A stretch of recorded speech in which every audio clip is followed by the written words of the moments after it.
Goeienaand, good evening, fellow South Africans and citizens of the world. And tonight we have a very, very interesting subject, and it's something that's becoming a very big part of South Africa. And what we're talking about is the results of BEE, Black Economic Empowerment, and a huge number of whites now living in squatter camps. An estimated 700,000 men, women, and children now living in squalor, white people. And the lady I'm going to be speaking to, Wilma, is actively involved in about 17 of these white squatter camps. And she looks after something like 3,500 men, women, and children. So she has a huge job on her hands, and of course, with Christmas coming up, it's that time of the year where, if people can help by donations or food or things like that, that certainly would be very, very good. But let me get Wilma online so we can get this Real People session going.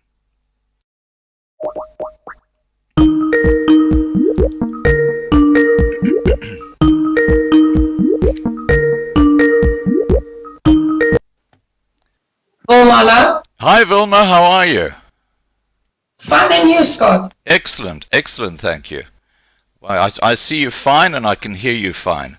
Now, perfect. We actually call our live streams Real People segments, and the reason we do that is because we like to get a bit of your background, your history, your growing up in South Africa, how things have changed for you in South Africa, and then we'll go into the projects that you're involved in. But we'll start off with, tell us about you, where you grew up, how you're finding things now. Yeah, Scott, I'm an Afrikaans girl, so I grew up, I was staying in the Vrystaat, I was a Vrystaat girl, and then I came to Klerksdorp, Noordwest, and there I grew up, and I came to Joburg when I was 10 years old. I lost my father when I was 10 years old. We came to Joburg, he was shot dead. He was working for a security company called Springbok Patrols. They killed him instantly. It was his 5th day under work. Oh, So wow. I lost my dad when I was very small, but we're also a big family. I'm a child of 8 kids. Right. So yeah, things wasn't easy for us growing up. Obviously, I have a mom that was supporting us. She did do all the best that she could. And this is why we're doing the job that we are doing now, because we are making a difference, because you can lift yourself up by making a difference in other people's life, obviously, because you did go through the same situation. It's helping people to see that don't go and lay down. You can stand up for yourself, you know. There is people that can help, and there is people that's caring about what's happening to you. Yeah. Now, how long have you been involved in helping these impoverished white camps? Let me explain to you. About 5 years, it's nearly 6 years back. Me and Wilma Cronje is the person of Boeregemeenskap Transvaal. I'm his wife. We started with this business when my baby was still small, very small. What actually happened is we did drive around in the street and we were helping churches, right? But he did have a friend that was retrenched from the mines. And what happened actually, one of his friends became to end up in one of the camps in Krugersdorp. So he went and visited him and he see the situation there, and it was heartbroken for him. And from that time, also his friend did kill himself because he couldn't handle the pressure anymore. So, but just to make a story short, then Leon started with this business, Boeregemeenskap Transvaal. Right. It took us a year to register our NPO because of the fact that we only are standing for our people, our family, and that is our white people. So actually what happened is, from that time, we started to look for camps. You must remember, to start a business like this, Wilma, there's a lot of fraud. Wilma, can we just go back to that problem you had? What actually happened there when you tried to register this business name? And because you said we're only going to look after white people, you hit a hurdle. What actually happened? What did they say? The reason why I'm saying white people is because of the fact that we went to a lot of places, and because we're not BEE, they're not prepared to help us. Right. So from that time, we started to say we're only going to help our people, because no one is helping our people. You know, people are losing their jobs. People, and I'm talking about old people, and I'm talking about old people that can't go back, you know, to work. Yeah. They're either too old, they have the most best qualifications, but they can't work anymore, you know, and then they end up in camps. Now, if we talk about camps, a lot of people think squatter camps is a place that you can just squat. No. You still need to pay to stay where you are staying in. So what we basically do, I just want to give you a small background. Like I said, our business is over 5 years. We're going for 6 years. We are the Afrikaans non-profit organization, right? We stand for our people. We're working, as we are speaking now, we're working with 17 different camps, right? But also our forgotten community, like Newlands, Claremont, Montclair, and Vredendorp. Mostly of our kids is picking up plastic bottles and stuff with their parents for them not to go and sleep hungry at night. Just one thing that I want to share as well. This is only the tip of the iceberg, because there are more than 1,000 white squatter camps out there in South Africa. Statistics shows that 7,455 people in all over South Africa, white poverty grow enormously, right, because of the BEE. And a last thing that I just would like to say with that is our white people don't get work because of that. Yeah. Now, let's step back on a couple of these things. Now, one of the problems, I believe, is that, let's say Woolworths, for example, say, hey, you know, we love what you're doing. We understand that you're helping these white squatter camps. We'll donate, let's say, 100,000 Rand. Now, if there's, I believe, what I've heard, and you can confirm this or tell me I'm wrong, I've heard that if there's one person in that charity who is white, then they cannot claim a tax deduction. But if they make that same donation to a charity which has only black people that it's supporting, they can claim a full tax deduction. Is that correct or is that incorrect? That's definitely correct, Scott. I can also confirm that with you. Woolworths is one of the companies that we approached when we started this business, right?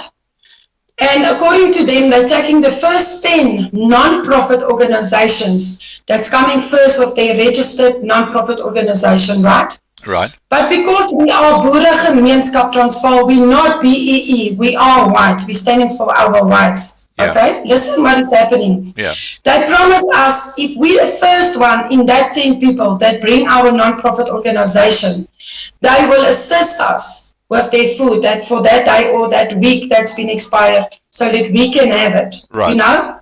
Like they do for all the other people. Yeah. We tried with 3 different Woolworths, again, because of our name and the reason who we help. Again, 3 times for 3 years, we were following places that was not even open in 2 or 3 months. For a year, we were in contact with the managers, with the CEO of the companies, right? Yeah. When we went there on the day of the opening, we were the first non-profit organization entering, putting our things with our registration number and everything. And then what is happening is they just came back to us and say, sorry, we're helping the people, like Deep Kloof and all that. Again, because we are white. We're standing for our white people. Wow. So charity is basically now being restricted to the one segment of the population, which is the black people. Just as you stated there, that's the truth. That is absolutely shocking. I mean, you know, if someone's in need, it shouldn't be the color of the skin, but there's so many racist policies that people are not aware of that the ANC have introduced, which is just impacting so badly on people. You know, the mainstream media around the world, they should be picking up on this, and yet they just seem to look the other way. Have you ever been approached by anyone in the mainstream media to take them around so they can see what's happening? No. What we basically do is we did approach like some local radio stations to come with, you know. Like Radio Overval, they are in the northwest, Firnzajj. They came to 2 of our places where we have done a successfully outreach to our camps, and they did do some recordings and stuff like that. Yeah. Our big need at this stage, Scott, I just want to say to you, our white people are suffering badly and people is not aware of it. If you see our videos, we can send you 100 of videos. That is not old stuff. Me and Leon, we're not sitting at home. We drive, we go, we check out the camps. It's not like we're sitting and waiting for stuff to happen. We go out and get our hands dirty, right? We go and make sure that there is a problem. We make sure that what is the problem. We look at how we can uplift the people. Like you will see some of the videos is one of our camps, Sonskyn Hoekie 2. They don't have no bath facilities. The only bath they have, there is a bath that's outside on ground, and it's been closed with a curtain. They carry the water to the bath where they bath. They have a donkey. I don't know if you know what a donkey is, but a donkey where you make it warm for them to bath. Yeah. Yes. That's their situation. And they sleep, some of them are sleeping together because there's not enough place for them to sleep. We're busy trying to help that camp to come up.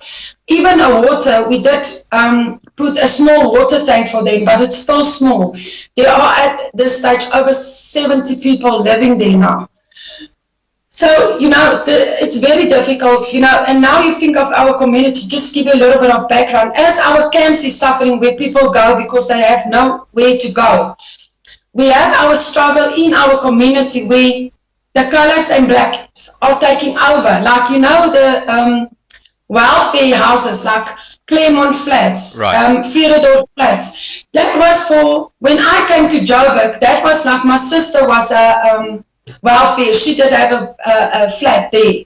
That was people, but because of the fact that people started to take the money and sell it to black and colored people, now no one even there does have a list to say this is Mr. Piet Poggenpoel's place. It's just they bought it from people, and people just started to move out. But I must tell you, the old people that don't know where to go, people that doesn't have work, they still stay there. So they've been pushed by black and colored people, out of their own properties that was given by the government for them. They were paying every month, paying electricity. This is our situation. That's the people that we're helping in our community. A lot of people think Claremont is just black and colored. No. Please, people, you lost it because you don't know what's happening in front of your eyes. We work with that community. There's a lot of white people being pressurized because of the majority of black and coloreds that has taken over. But our white people does have nowhere to go. Is this illegal? And they're staying there. Is this illegal squatting by the black community in these flats, or what? Yeah, according to the government, it is, because if they have a union that help them. So where you as even our old people, just give you an idea, you have to be on a waiting list, right, to get into our government old age homes. 15 years you need to wait to get in. So you need to start on an age, very early age. Now, just to give you a background, and that is first-hand dealing with it. My mother-in-law was staying in an old age home, right? Right. And she became very, very sick, and it's also a government. I'm not going to mention her name. So what happened is she did have about 3 strokes. So what happened is we took her out for 5 or 6 months to get her back on her feet and everything. Because of that 6 months, she needed help from people because she couldn't go to bathrooms, anything like that, right? So just give you... Sorry guys, I'm just checking to see what happened there. I've never seen this on hold before. Other way, you're back. Oh no, sorry man, it was a call coming through. I'm so sorry about that, Scott. Right. The phone is busy. I just want to tell you, so what actually happened, just to make a story very quick and short, she couldn't go back to home. And sorry guys, there's someone trying to phone her and that's interrupting the live stream. Oh, sorry for that, it's just a client that keep on phoning, sorry for that. When we tried to get her back in a place, they said she must go back on the waiting list for 15 years again. Oh, that's ridiculous. Was this just recently, was it? Scott, just one moment. The line is very bad now.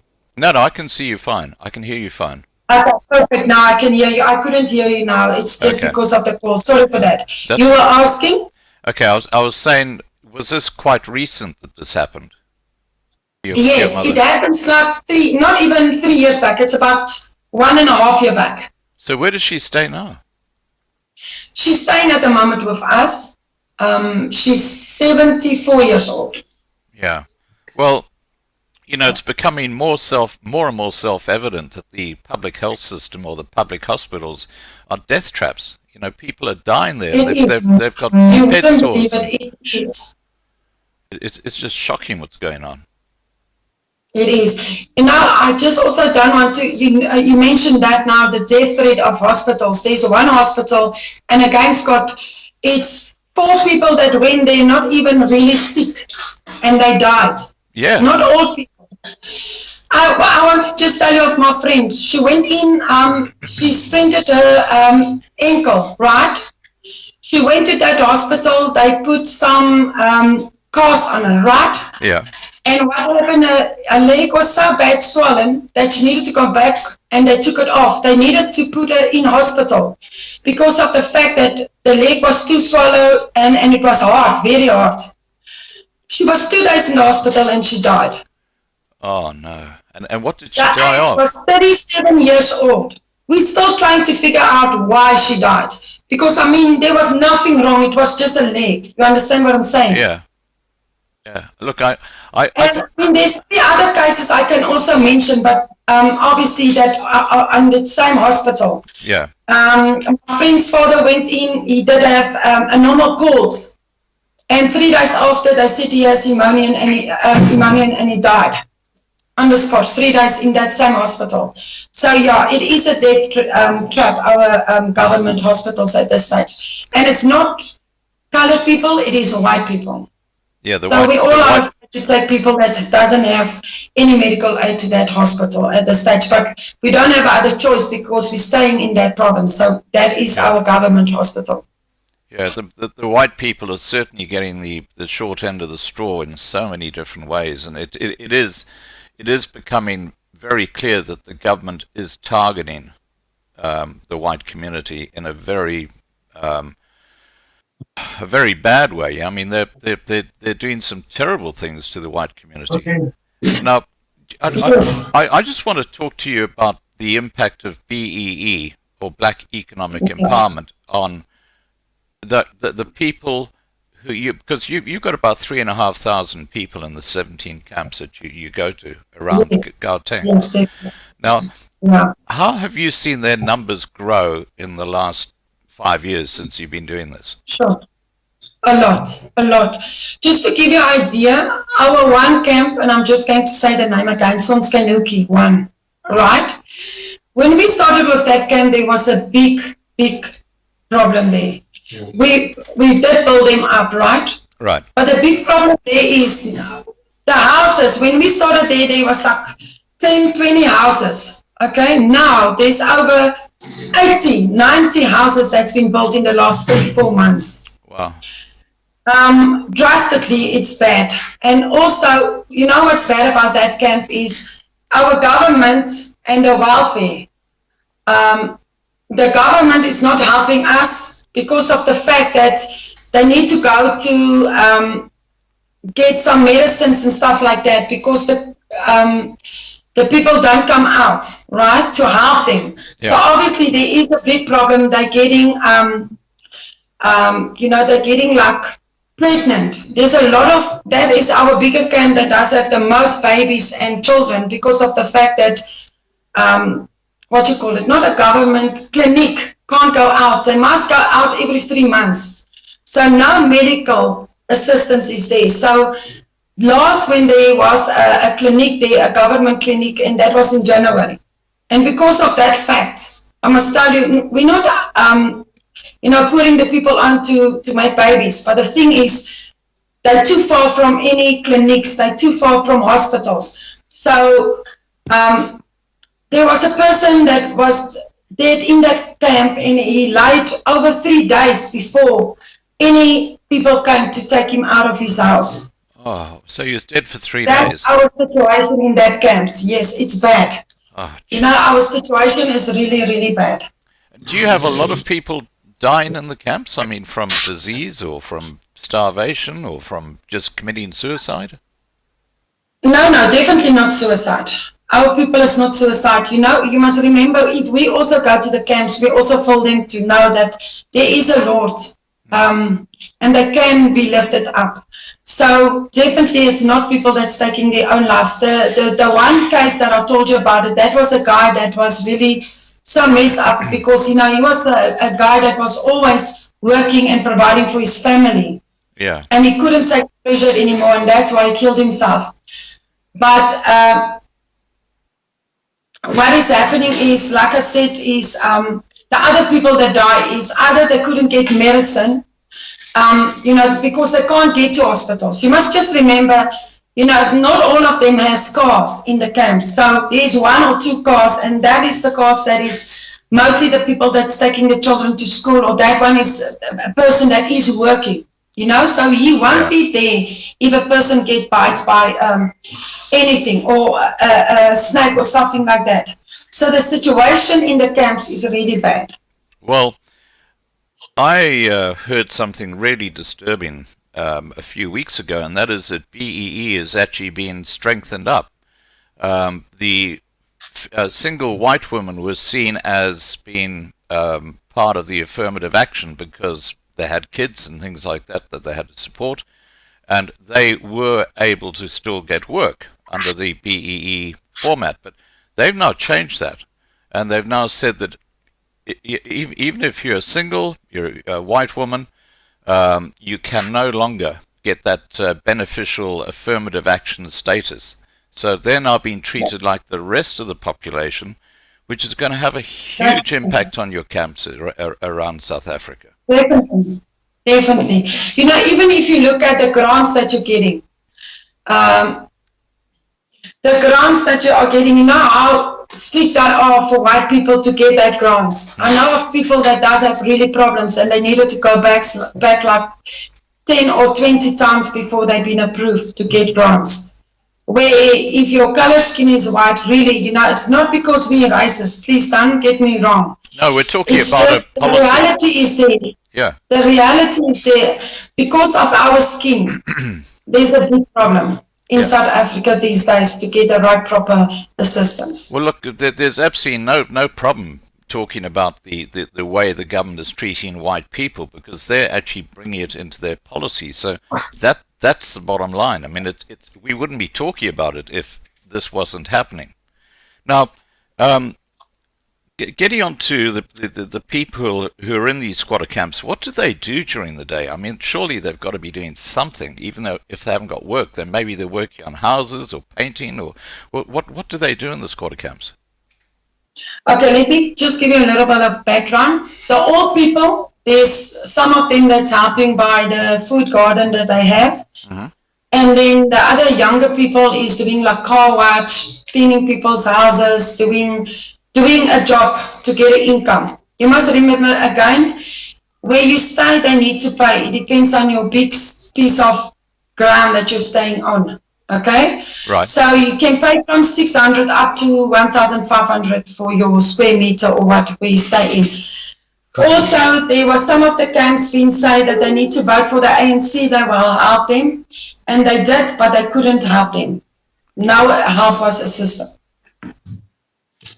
No, you just said something that they pay like a monthly rent, these people in these camps. Yes. Who's actually charging that money? Who collects that money? The owner of the property. Scott, you must remember, it's a piece of ground that is either belong to a person. So that person is renting the property out to the people. So he's charging them for, it's like not a farm, it's like a farm or a plot. It just depends. There is a lot of people that is charging different fees.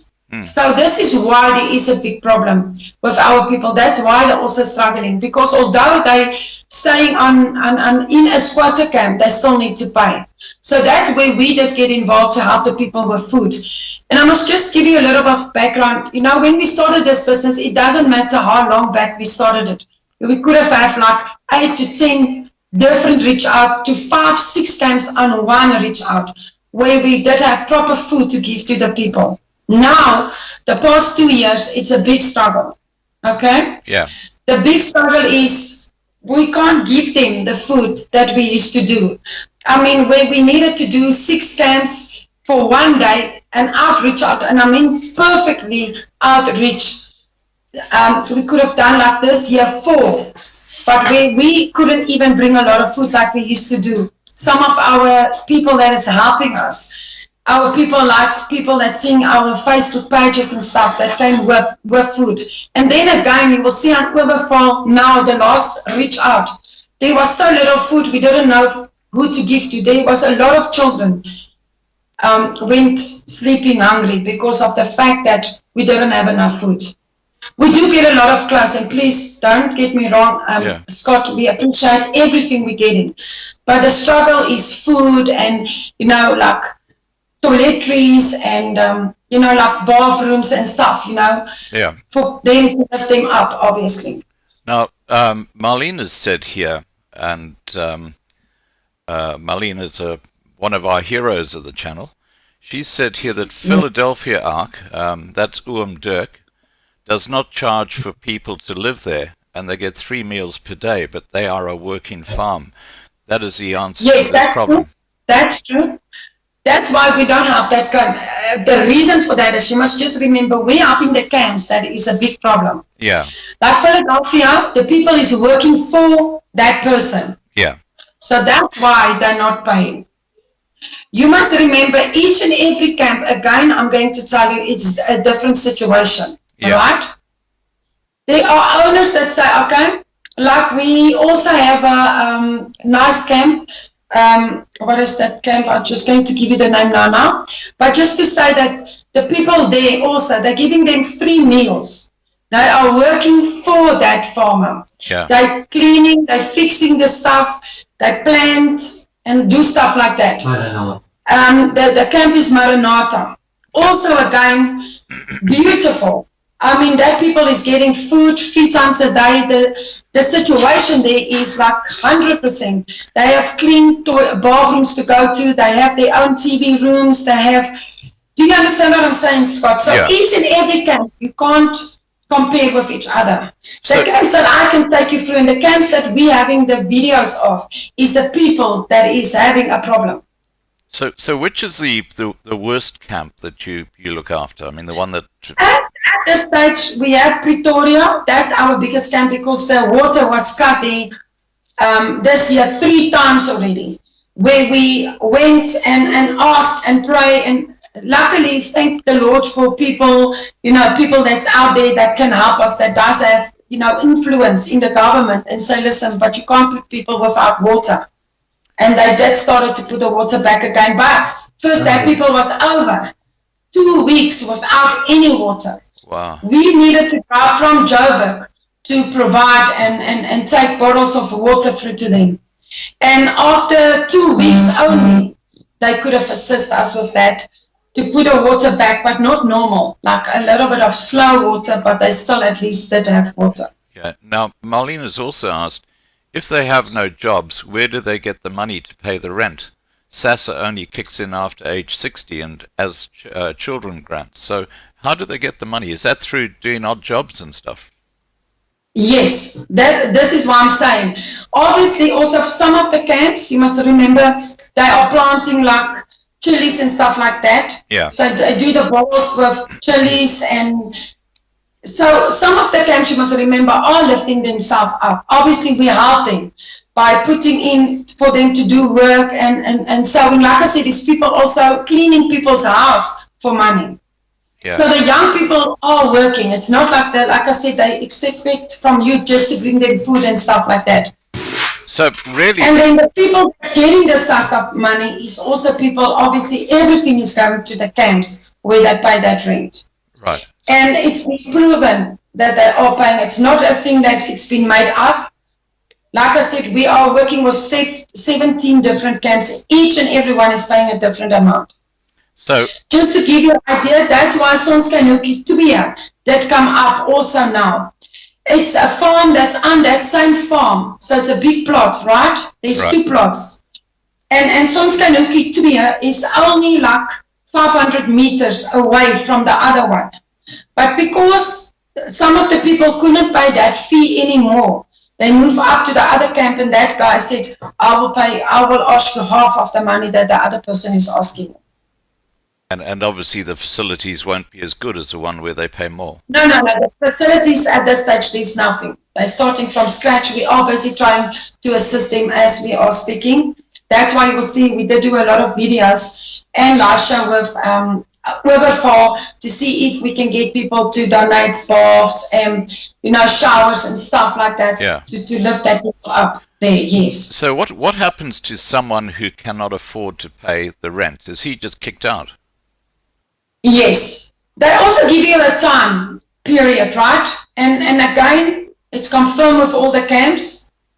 And why I'm saying that is, again, there is camps that's helping people to lift them up, like you said, Philadelphia. Yeah. But go and look, the difference from Philadelphia to the other camps is a big difference. Yeah.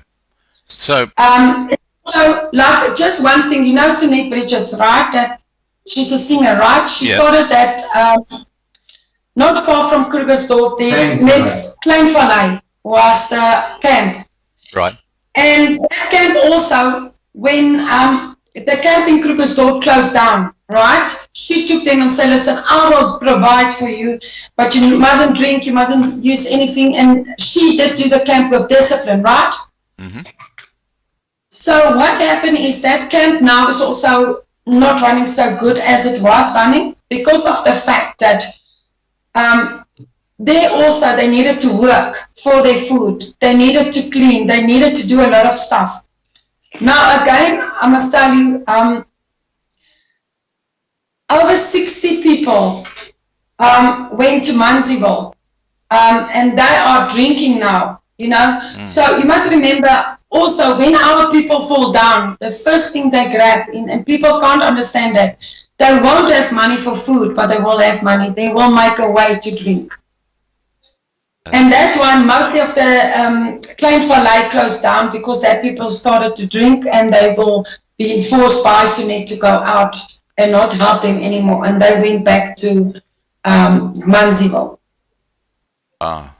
We don't help Manziville at this stage because they're abusing the funds, and also what they're doing is they take, like, because they're staying in the squatter camps of the black squatter camps. And what they do is, like 2 years back, one of the squatter camps shack burned down to the ground, and they used that pictures to say it was theirs, but it wasn't theirs. You know, to get funds. You know what it makes me just think of these young white men that you see standing at the corner of the streets, you know, where the cars are going past, with these signs saying, you know, please help me, I'm looking for a job, or I need money, or, you know, and these guys are, I guess, when they go home to one of these squatter camps. Some of them, not all of them. We find in our own place where we stay at this stage, they are sleeping in the street. We're helping them from time to time with food. But again, I must tell you, also, you must see some of our people that's standing and on the street, right? Yeah. I'm not talking about youngsters. You know what I'm saying to the youngster? When I see them on the street, the corner street, I don't give them money. I said, listen, go to that car wash place. They are looking for young people. You don't need to stand and beg here for food and stuff. Go and work. Yeah. I'm very strict when it comes to, you know, this thing. But old people, I can tell you, there's a few old people that we're helping that is standing on the street. And you know, that old guy is working. From time to time, you will see the guy standing there, and then for 3 days, you won't see him there. And then when you see him again, he's smiling, and then you stop and say, hi, where were you? I was missing you. He said, for 3 days, I did have a work. You know, I was painting or do this or do this. You know, so again, each and every person is different from another. You can't say the one place is like the other place. You know, we took people that couldn't believe that one camp is like this and the other camp is like this, and the one camp is worse than the other camp. Yeah. They can't believe it. Well, I remember so vividly that video that someone sent me, which this fellow was driving around at 4 o'clock in the morning to fill up with petrol. And this young kid walked up to him, a young white kid, probably about 5 or 6 years old, and tried to sell him a newspaper. This is at 4 o'clock in the morning. And this fellow said to him, he said, look, why aren't you in bed? And he said, oh, I've got to earn some money because I'm supporting my younger brother. God knows how old the younger brother was, but he told this guy who was filming, and it's all on the film, that he gets up at 2 o'clock in the morning and he goes to this place where he actually gets the newspapers, and then if he can sell 10 newspapers, he can actually earn enough money to buy a loaf of bread. And that might take him 3 hours. And once he's sold those newspapers, he's got bread he can buy and he can take back to his younger brother. And this sort of situation is happening all over South Africa today. And it's the thing is, yeah, I'm talking about the white community that have been impacted here because of BEE and because of this ANC government and their policies. Now, you must hear some horrific stories about this sort of thing that's going on. Yes, that's actually, yeah. And how many, out of those 3,500 people that are staying in the camps that you visit, how many of them are children? Sure, a lot. There are about over 2,000 children in our 17 camps. Wow. The one camp we have, the smallest camp that we have, there's over 40 kids. And then our bigger camp, there's over 300 kids in that camp. Wow, that's huge. Now, It's huge. It's not a small amount. y- y- And you must just remember, our children is suffering at the moment, right? yeah, Because of the fact that there are no future for them. And we are trying to lift them up. We are trying to tell them, listen, please go to school. But you must also remember, again, our schools is a big problem at this stage. Because if you can't pay registration fees, and I'm going to just get a little bit off from the squatter camps, right? yeah, In our community, I know of a woman that moved 3 times around because of the fact that she's trying to get a job. She's moving to different places where people say they will try to help her to work, right? She's a mother of 2. She has a boy of 13 years old and a girl of 7 years old. The boy only went for the whole year 5 months to school. The reason for that is very high active, so what means he needs to be in a special school. right. Okay? Because his mom is staying by people again, she needs to pay. So what she did is she started to work, also do piece jobs, go and clean people's houses and stuff like that for a small salary. But then she's paying for a room, only a small shack room. I'm talking about only a room where she and her kids is sleeping, 1,000 rand. Wow. So it's leaving her at the end of the day, even although the kids is getting that grant, they need to pay school fees. Now again, the school refused them until she even went to the police station to do a affidavit to say she's getting that amount, she's doing this piece jobs, but this is what she's paying for her place. This is what she can't pay school fees. And they didn't want the kids to be in school. After she told them, I'm going to go to the newspaper now to make this public, they said, okay, we will take your one kid, the other kid we won't take. He can only go to school because he's actually 12 years old. He needs to be in a special school. Right. The special school can only take him when he's 13 years old. So now that kid is at home. He's 12 years old. He's not in school. Wow. This is what's happening to our white kids at this stage. Now, does this happen to other population groups if they can't afford the fees?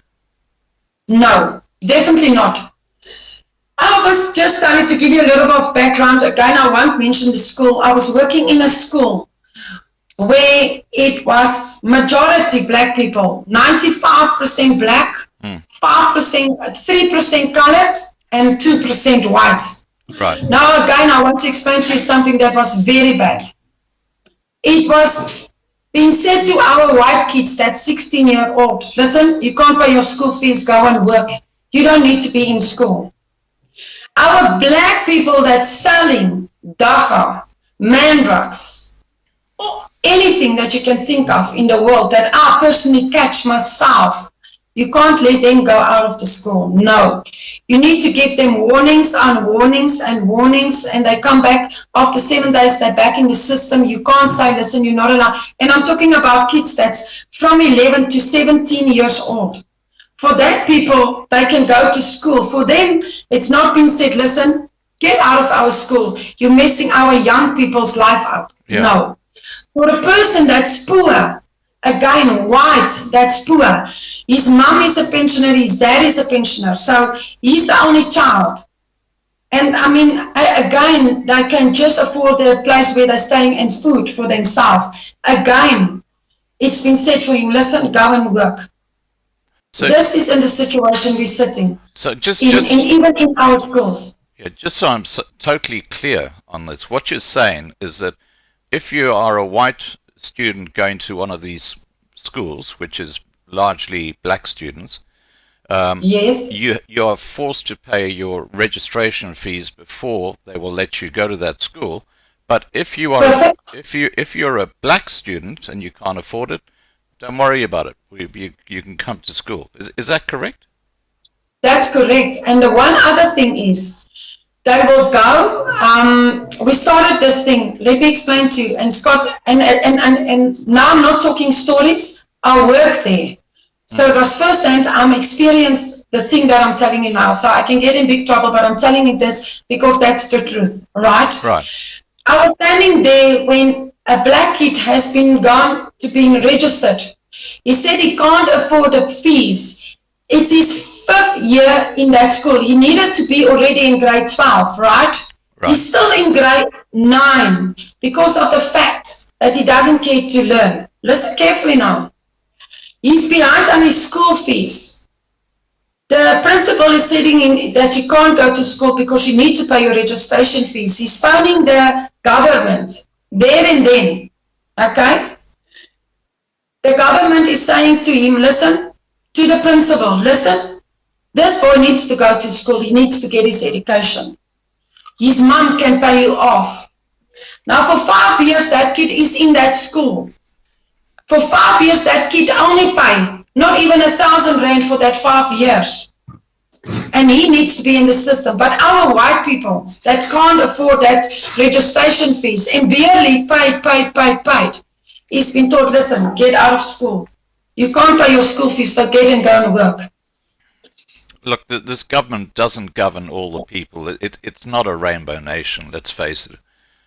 It's a racist nation. That's what the South African government are. They're a racist political party.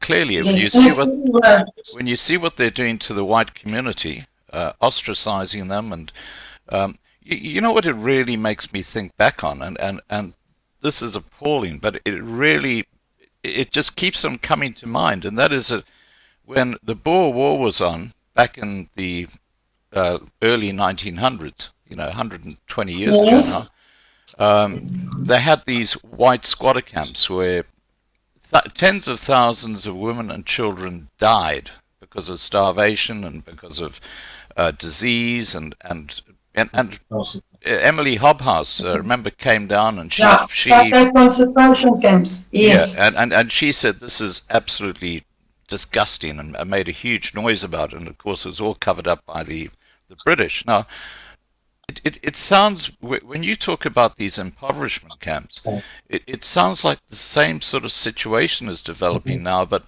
basically they're now in these little squatter camps. They won't have soldiers around them, but the government policy is such that they might as well have soldiers around them because of the way they are treating this part of the community. That's so true. You must also remember, we also work with a lot of cases where young women are selling their kids because of the fact that they either hook on drugs and stuff like that. They're selling but their it's not kids. in our. Yes, they are selling their kids. These are white people. Yes, white people, because they can't afford to help their kids anymore. But that's shocking. Is this happening regularly? Yes, definitely. We have this year about 3 cases where a woman was trying to sell her kids, and we were just in time to stop her for selling it to Nigerians for 30,000 rand. And it was a baby of 3 days old. Oh, that's one case. That's just shocking, because that baby is going to be used for muti. And the other kids, there was 2 other young kids, also girls, that was on a ship in Singapore. Yeah. In Australia, where also the mothers sold their kids just for them for food and cigarettes. I can't believe that is just. I'd never heard of that before. That is just awful. That's why, this is what I'm saying. I'm talking a lot of things that is like actually been, put under the ground. Like I said, yeah, but like I said, that's reality. We are sitting with a bad situation with our people at this stage. I must tell you honestly, our call out here, and this is why we decided to do this show, is just to let people see, listen, this is not a joke. Our people are in big need. People that don't believe it, we can take you to that camps. We can take you and show you the situations. We don't talk out of we're talking out of own experience. People we're doing, because we're getting our hands dirty. We work. Sometimes we go and sleep 10, 11 o'clock at night after we come from a camp to see what's the situation there, to make sure that there is a situation. Because you get a lot of people, again, now people will say, but a lot of people are lying. Yes. And that's why it's also getting more difficult, because a lot of people that get this trust in non-profit organization, because you do get people that is using it for their own purpose, to get rich in for themselves. Well, I find it extraordinary that, you've got, I take it they're white landowners who are renting out their property to these squatters or the impoverished whites. I find it extraordinary that they don't just say, look, like they're doing at Philadelphia Arc. They don't say, well, look, come and work here and work there and you won't pay any rent, because obviously that rent is killing their ability to survive. Yes, that's so true. But you must remember, Scott, in life, if you think about it, how poor you are, you want to get more because of the fact that you are poor. I must tell you, people is looking at things differently than our spec, right? You must just remember, like I said again, we now have 3 camps that we're also helping. Like the one is, what is that place name? Because we like helping them, but again, they like so been lifted up, they don't really need any help. So time from time, what we do is we tell people to bring their food and stuff like that. You must remember, even Rustenburg, there is a lot of camps. That is people staying in like under trees and stuff like that, in tents. It's difficult to go there because you can't explain to people how to get there. And again, people were saying, but listen, is that camps for real? Believe me, and let me tell you this, Scott. I challenge anyone that don't believe there's a problem with our camps to come with. We have a reach out now, 3 reach out in December. And I'm challenging anyone that don't believe that this is true to come with us to see what the situation is there. Sorry, guys, we've got another call coming through, I think. We'll be back.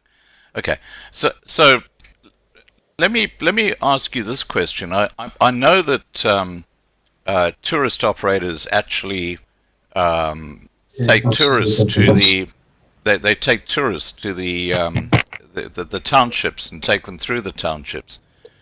Do you have any tour operators that take tourists through the white squatter camps? So, Scott, you were breaking up a little bit. Can you just repeat that quickly again? Sorry, man, my line went a little bit. Sure. Well, what I said was, I know that there are tours that go into the townships where tourists from overseas go and see what it's like living in a township. Do you have a similar situation where you have tours where they come into the white squatter camps and they can see what's actually going on? No, not at all. So this is all just being covered up. It's like an inconvenient reality which has been pushed onto the white community by this racist ANC government. Yes. I find it absolutely extraordinary. We get people like Malema who talks about white privilege. The only privilege in South Africa today is black privilege, and it is just rampant right through. Okay, now just getting back to your work that you do. What sort of help are you looking for? What are the big things that you need as we come up to Christmas? Okay, Scott, our big need at this stage is we would like to give, like I said, for this year it's very difficult. It's been tough on us. We really need food packages to give to our camps. Yeah. The most important thing is also our old age people. We used to do old age packages with some food and stuff like that. Just to honestly tell you, at the stage where we are standing now, we struggle to get 500 gifts for our children. That's only the one community. Right. So yes, funds is a big thing at this stage, because remember, although we want to try to make food, to give food for this Christmas, remember, Christmas is a day of joy for a lot of people, but you must remember it's also a time of year that money is very short for a lot of people, right? So we want to give our people a special Christmas. So obviously we try to give them food, but as well for the kids a little bit of a gift, even if it's a very small toy or even clothes, Right. So funds is our big thing, but also food. I said to people that you can wear so much clothes. We do get a lot of clothes, and I have to say thank you, Lord, for that. Because you get like, when it's winter time, we do get a lot of, if we do a blanket run, I must say thank you again to the Lord to open people's hearts to help us, because we don't have big food trained people that's helping us. We do it with our people. So our people is the people that's helping us to lift up our people. So, it's a lot of people, but I need to say thank you to all our people that's helping us at this stage, because if it wasn't for them, me and Leon couldn't do what we are doing now. Yeah. Although everything is tough, you must also remember our car broke down twice this year. As we are speaking, we're renting a bakkie and a trailer.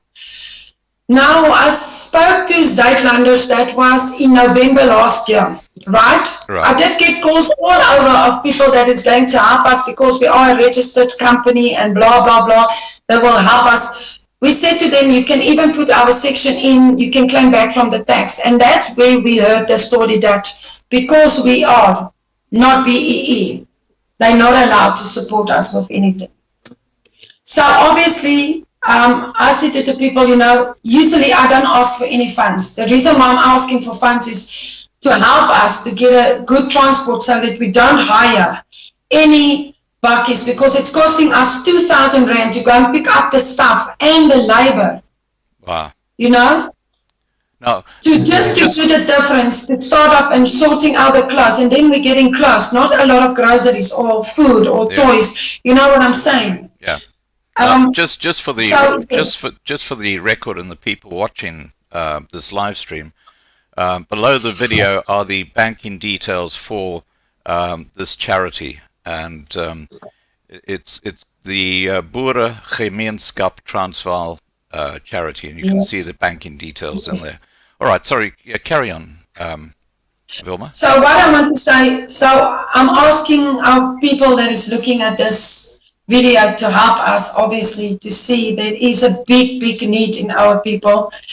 Obviously, our children. If you see that faces, and again, the faces is being shown for the people to see there's a big need because of the fact that we did get permission to show their faces, because a lot of people say is, how can you do that, to show small kids' faces? The people is begging us to show that faces for them, to help the kids to get an education, to give them a Christmas gift, to give them food. Yeah. Because some of the people is coming, some of the kids are sleeping hungry at night.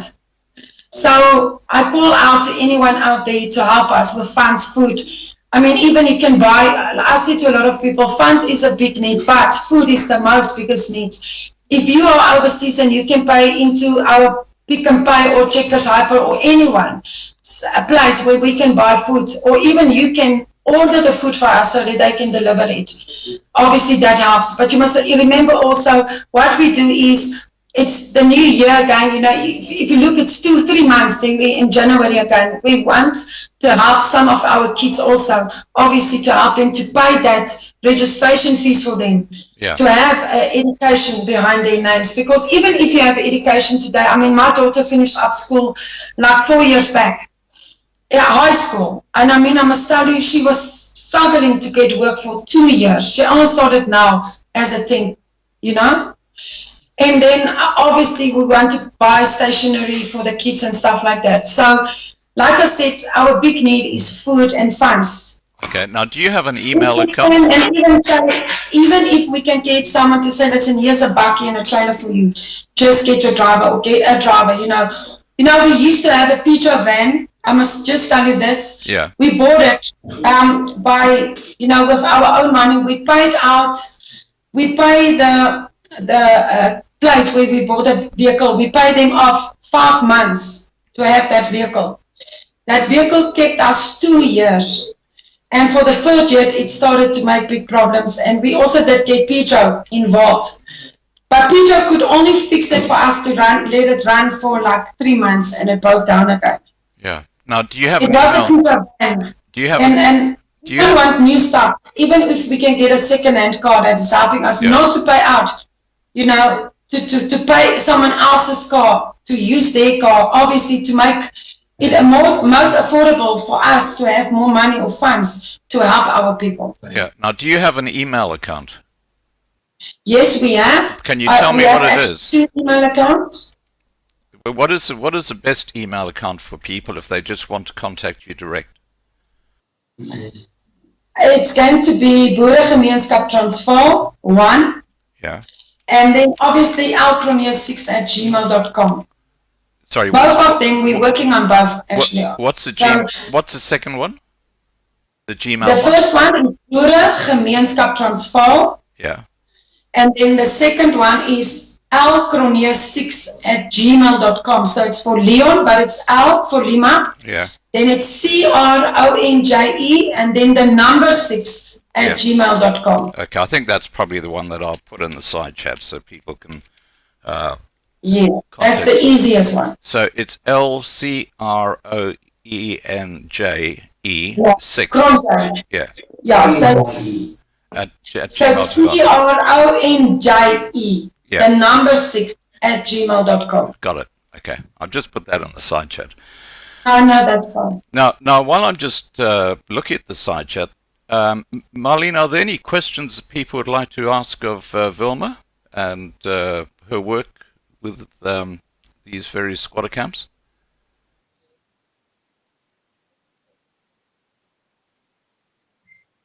Is it CROENJ or just CRONJ? CRONJ. Okay, yeah. Thanks, Marlene. I spelled it wrong. Yeah. So, yeah. So it's Cronje. A lot of English people are saying Cronje because it's CRONJE and then the number 6@gmail.com. Yeah, I'll just delete my message. Like, Hansie, the cricket player, Hansie Cronje. Yeah, so it's Cronje, but it's L for Lima. Yeah, okay, now that's fine. Okay, now we've taken out the incorrect one and Marlena's got the correct one in there, so it's all sorted. Okay, now you're seeing a huge growth in the number of impoverished whites just happening. And the thing that I find absolutely frightening is that that Moody's put the Rand on a negative rating. And this is going to have huge impact on the economy in South Africa, because the economy has just been dragged into the doldrums. And Moody's has now said if South Africa doesn't sort itself out by February, they're going to put it into junk. Now, when they put the Rand into junk, I don't see how the government's going to be able to keep on paying these SASSA payments. I think they're going to have to shut that down. That's going to mean there are going to be a huge number of people who've got no income at all.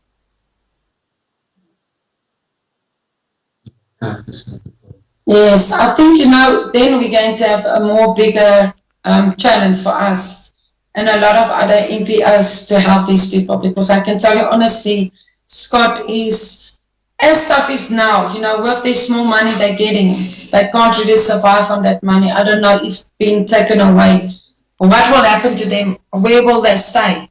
Because then they're going to sleep on the street.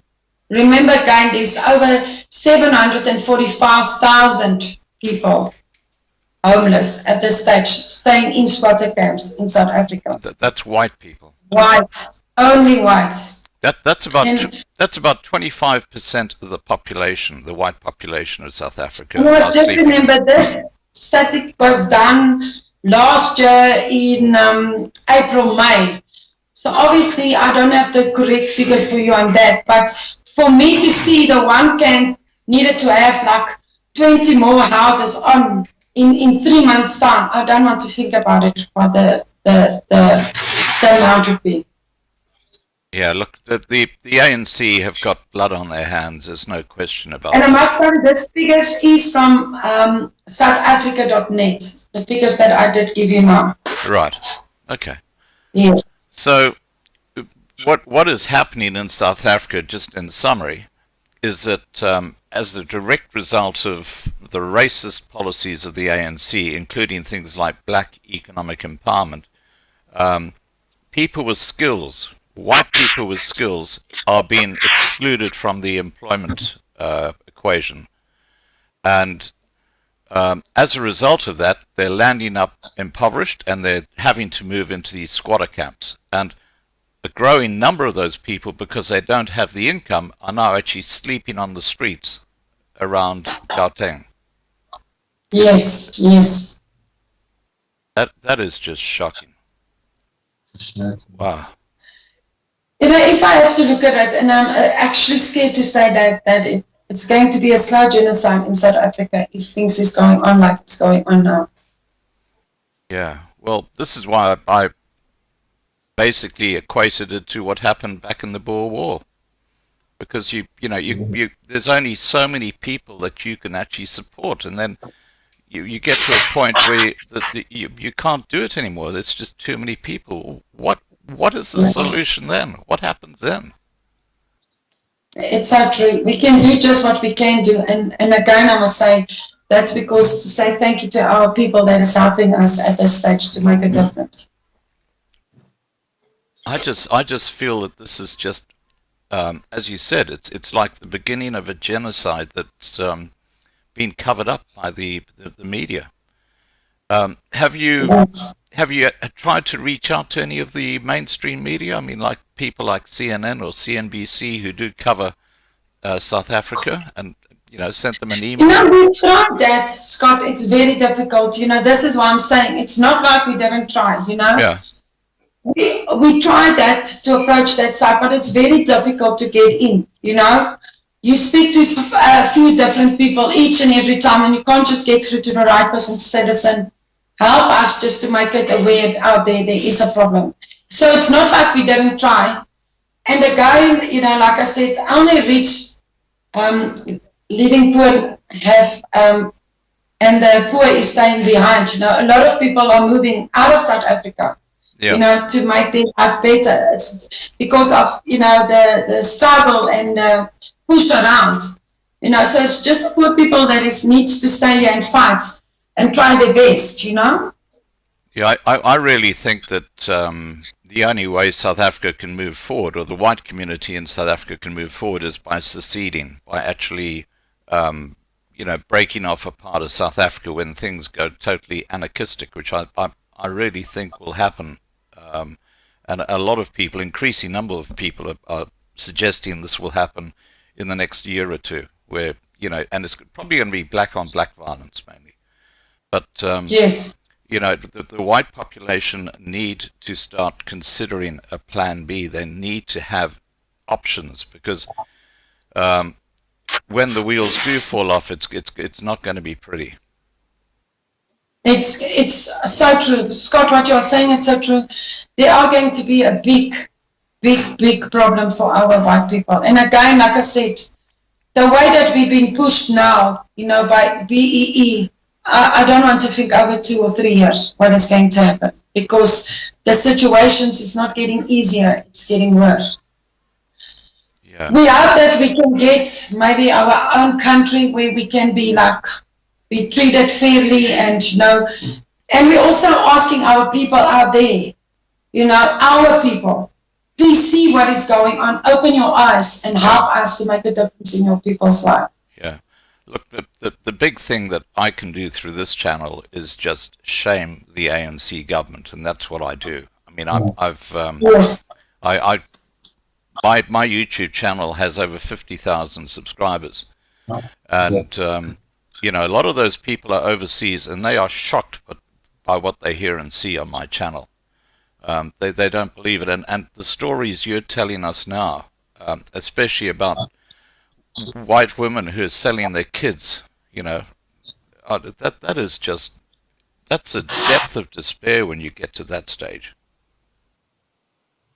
It's really heartbroken just to see, like I said, I will go back to that one lady again. I mean, she moved around 4 times just to get a job for their kids, for her kids, to give them an education, and she failed on that.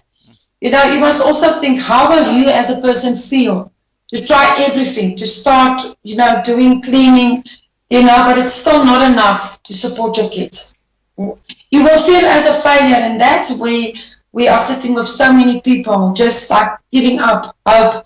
So because we are doing this, we're trying to give our people hope and again, try to lift them up. This is, like I said, this is why Leon and me, we're running around so much and we try to get through all the calls and we're trying to, answer stuff.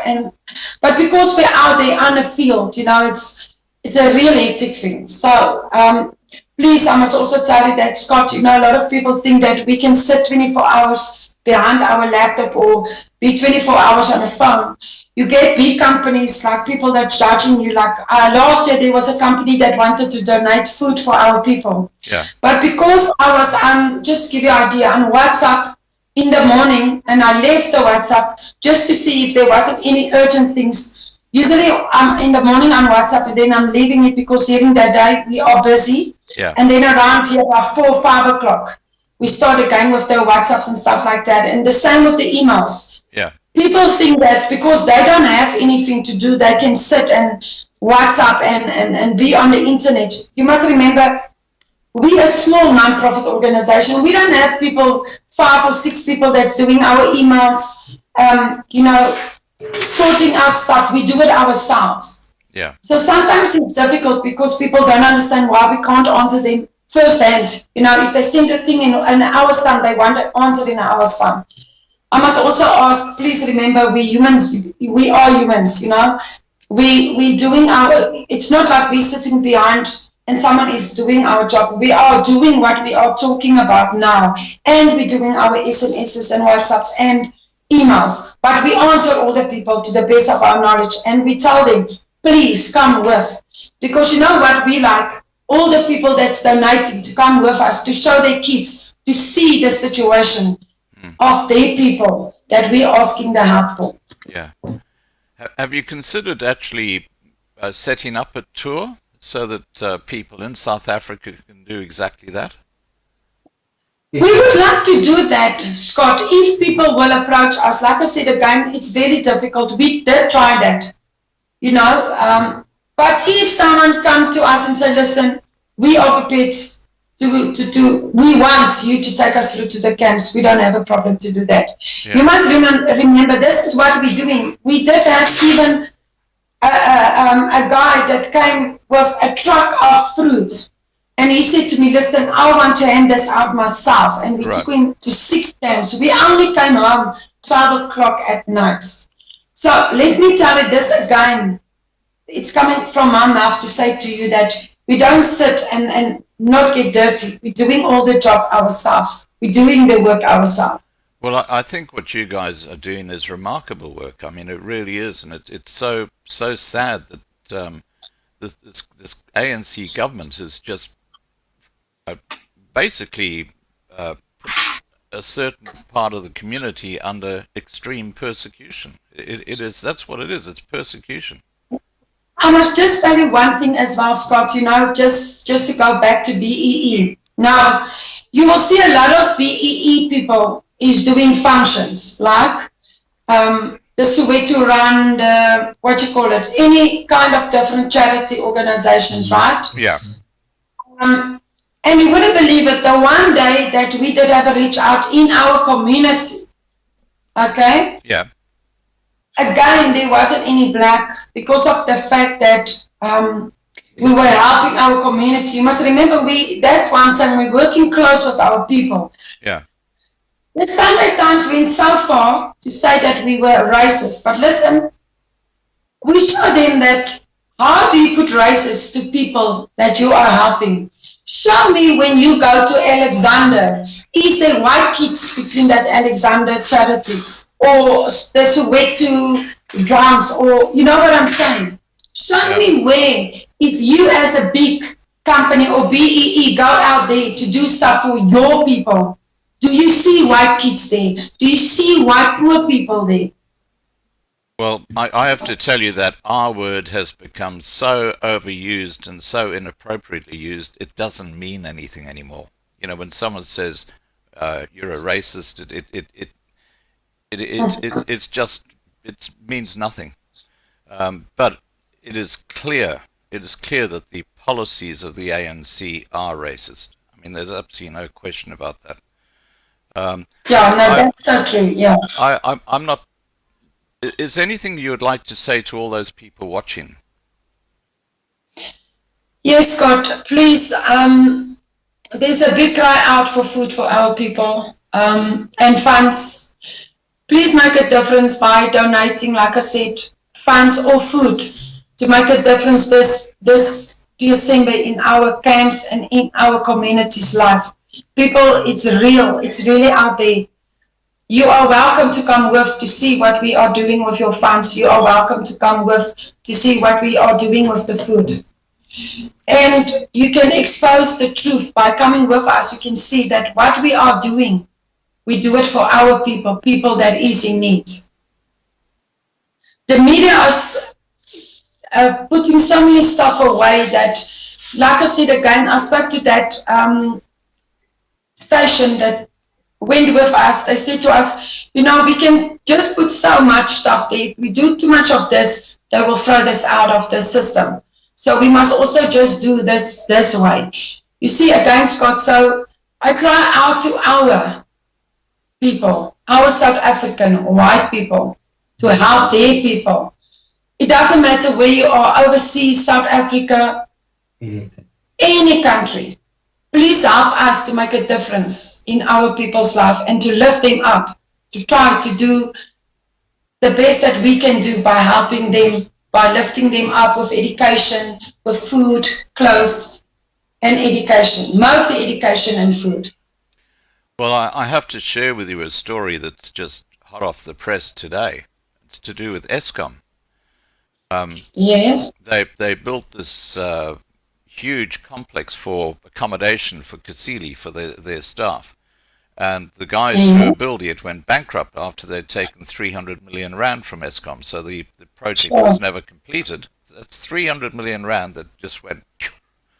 And Eskom bought 5 million rands worth of furnishings to go into these 334 apartments in this complex. And that money has just disappeared. Yeah, and they just to finish off here, they have not charged anyone over the theft of the money, and they haven't even lodged a police report. Now that 5 million rand could change the lives of every single person in squatter camps or white squatter camps in Gauteng. It is quite disgusting, the wastage and the corruption that's going on right through this ANC government. That's so true. The government is really corrupt when it getting to your skin color. They are really not there to help our people. Just one thing, I must just also tell you what's a big thing. White people are losing their houses. Yeah. You were talking about now Eskom. I want to tell you of our water problem. The city of water, they don't read your month-to-month bill, right? So what they do these days is they work on, they take prescriptions to say this is the amount and so on and so on. So they bill you with an amount that is ridiculous to pay, right? Like 5,000, 6,000 rand. If you don't pay that, that's been taken that, I know of people that, about 6 or 7 people that lost their houses. They need to sell their houses because of the water. People wanted to sell their houses on auction because of the water problem. They couldn't pay because they were paying 1,000 rand and 1,500, but that was not enough. They did get this ridiculous bill of 6,000, 7,000 rand, and they need to pay that, and then they come to cut off that water. Now bring me any black people, and I'm talking about black people that has lost their properties because of water. They didn't pay. Yeah, look, the whole thing stinks. I mean, it really does. It's awful. But look, getting back to your project, I really commend you. I think you're doing fantastic work, and we'll be leaving this video up on the channel so that people not only now who are watching, but people who come around later can have a look at it. And you can certainly take the link and send that out to Facebook groups and stuff like that so people can actually see what was discussed. Okay. But I will definitely do that. But look, please keep up the great work, and I know it must be really stressful for you guys, and we'll certainly be keeping in touch. Marlene is the lady who put us in touch with you, and yes, I remember, and she was the lady that was saying, "Listen, Wilma, I can't do anything for you. You need to do that." and this is what I'm saying. It was like I think she was feeling that we didn't wanted to do anything, but like I said, we are running so much up and down. We're doing it ourselves. Yeah. So firstly, out of our hearts of Boeregemeenskap Transvaal, we want to say, Marlene, thank you very much for putting us in contact with Scott, you yourself, and thank you for helping us. I believe in the Lord, and I also believe by this program, we will get funds to help our people. I have to say thank you out of our hearts. We really appreciate it, that we did have the time, and also that you have given us the opportunity to be live with you on the show, you know. So thank you from Boeregemeenskap Transvaal. You're very, very welcome. And look, I just want to say to those who've watched, thank you for being part of the show tonight, and those who've participated in the side chat. X Factor says that bank information is wrong. They've failed and closed. What's that about, X Factor? What is that, Scott? He says that bank information. I think he's talking about the bank information below the video. Check the one that I've sent you, Scott. You will see there's I sent you the video. Okay, I think the one on the video is going a little bit fast, but I've sent you the other one as well. Yeah, I got the one on Skype. It is the green one with a green heart. That's definitely the right bank details. I can also confirm that quickly with you. Can I tell you what I've got? Do you want me to send it again on your Skype? Well, let me read out to you what I have underneath the video. Let me just get the bank details because I don't have it offhand now. Just give me 1 sec, please, Scott. Die boek net daar, die kom dus. So I'm just asking someone to get me the book where our bank details is so that I can confirm to see if that is the right account, obviously. Donations to Boeregemeenskap Transvaal business account, that's the account name. Is that correct? Yes. Okay. Yes, that's correct. The account number I have in here, as per the image you sent me, is 625 776 87381. That's perfect. That is definitely the right one. And then the branch code is 250141.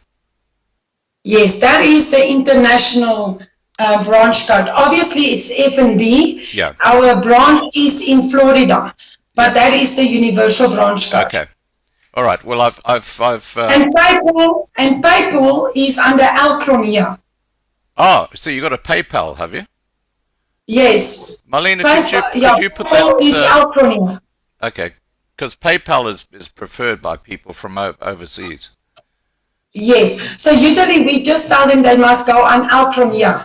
That's because we found our F&B, yes, we found our F&B brand or PayPal, and then they release the funds into Boeregemeenskap Transvaal's account.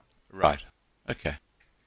Let me just type those details in here. PayPal.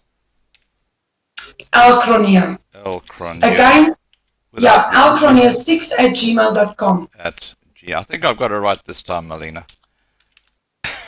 I hope I've got it right. So. Okay, so that people can pay pay your charity through the PayPal account if they wish to. Yes. All right. Yes. All right. Thanks, guys, for participating tonight. It's been a very, very interesting thing. I mean, look, I know a lot about what's going on in South Africa, and some of the things that you've shared with us tonight have absolutely shocked me. I mean, the situation where people are selling their kids and stuff like that. I mean, that's how desperate people are getting. And we'll if you just keep in touch with Marlene, and I will definitely, yes. Yeah. Thank you very much, Scott, to open it and to show the world out there the big problem. Yeah. You know, for people to open their eyes, because there is a real big problem. Yeah, and Nikki has said we have Loving Life project groups in all provinces. I should get your app onto the WhatsApp group, so that way, you know, our people who follow our WhatsApps will, I guess, be hooked into yours as well, which would be good.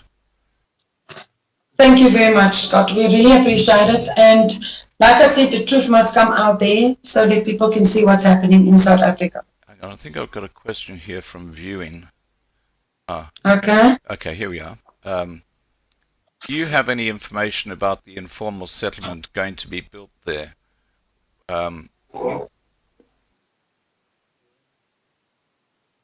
Where can I contact her? Okay, well, viewing, I've got the email just above where you wrote that, lcronje6@gmail.com. Yes. Yeah, so it's Alpha Leon and then Cronje6@gmail.com. Thank you very much. That's not a problem. Oh, viewing wants to contact Nikki. Well, look, viewing, if you email me, I'll just put my email on here, and I will forward your email to Nikki. Thank you very much. We really appreciate it, Scott.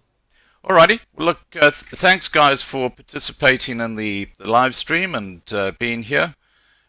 This has been a real eye-opener for me with the situation in these camps. I mean, it's just appalling, and this government should be ashamed of itself, but of course they're not. They think it's a big joke what they're doing, and you know, it's absolutely shocking. Alrighty, I'm going to close down the live stream now. Take care, everybody.